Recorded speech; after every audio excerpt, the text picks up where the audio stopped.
Alright, so we are back to Nick's point of view. And so what's going on right now is that he goes through the house. He realizes there's a lot of stuff going on. Like, the iron is still on. There was like tea that was going to be made and is now burnt. I mean, the water can't be burnt, but like the teapot kettle can be.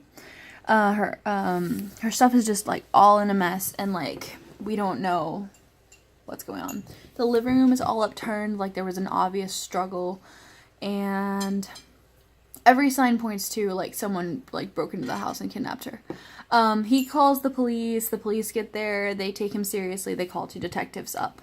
Then the two detectives get there, and it's this lady that he describes as being like abnormally ugly.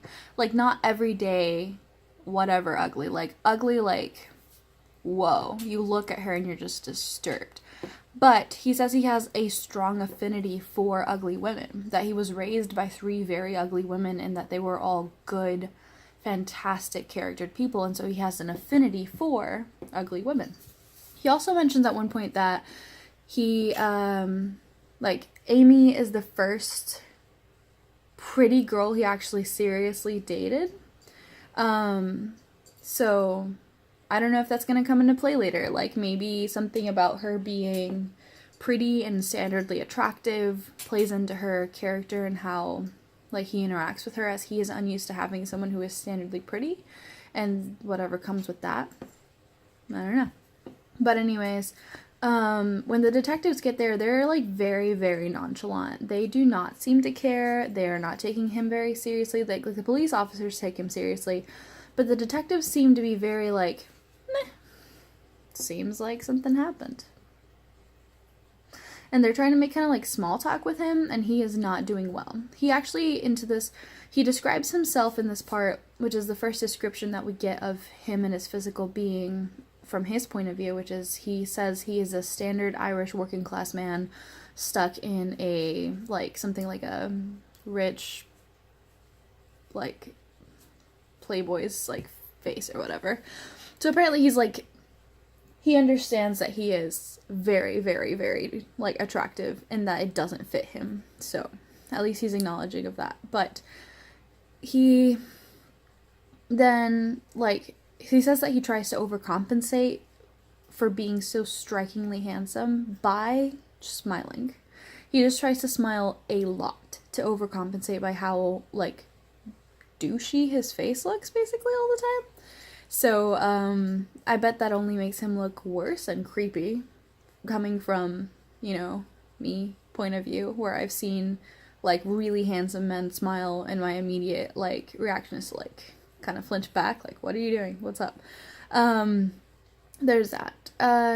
So he keeps making inappropriate jokes at the, not inappropriate like sexual or anything, just inappropriate in that, like, they're inappropriately timed. Like, your wife possibly going missing is not the time to make any jokes, and they keep trying to make small talk with him, and he keeps falling into that small talk and trying to, like, banter, and he's like, every time he banters, his internal monologue is like, ugh, why did I just do that? That was not the time to do that.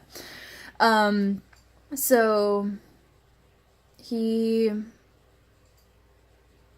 is like feeling really awkward with these detectives. He has no idea what's going on with their attitude. He's like, guys, my wife is obviously gone. She's missing, and it's very bad. Like, something bad happened. Like, and they keep trying to, like, talk to him about, like, where are you from? What are you doing? Like, what's going on, buddy? And he keeps being like, did you notice that the iron is on and hot? Like, she just left that? Like, my wife is not the kind of person who just leaves things. Like, for one thing, she's still with me, her most ongoing project, a kind of situation. And, like, so it feels very much a little forced, though, at the same time. You're like, why?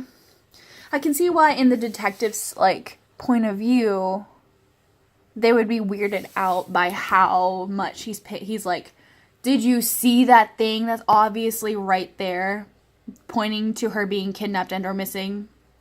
Dun dun dun. So there's that. So it kind of makes him look guiltier, I feel. So we're still on the, like, Nick probably most definitely murdered her train. because he's acting so guilty. And so the entire time he's like, why are they not taking this seriously? Like, guys, help me find my wife. And he feels like he's in this like standstill like situation where, like, you know, like, he's like, obviously she's missing, help me find her, let's move on to the next step, let's go. And the cops and detectives are like, let's take our time. And at one point they mentioned something about, like, you know, so it's your anniversary, what anniversary is it, where are you going for dinner? And he says, like, whatever fancy restaurant. And so they're like, oh, so you have a reservation? He says, yeah. And at that point he goes, and I lied, I said I had a reservation, and that's my fifth in a row to the detectives. So that's like the fifth lie he has told to the detectives so far. And that's where it ends. Like, that's where the chapter leaves you. And you're like, he did it! He murdered her! Because why else would you be actively lying to the detectives when you think your wife has been kidnapped/murdered? Like, what is going on? Obviously, right now he doesn't think that, like, she's been murdered so much as just kidnapped, but still.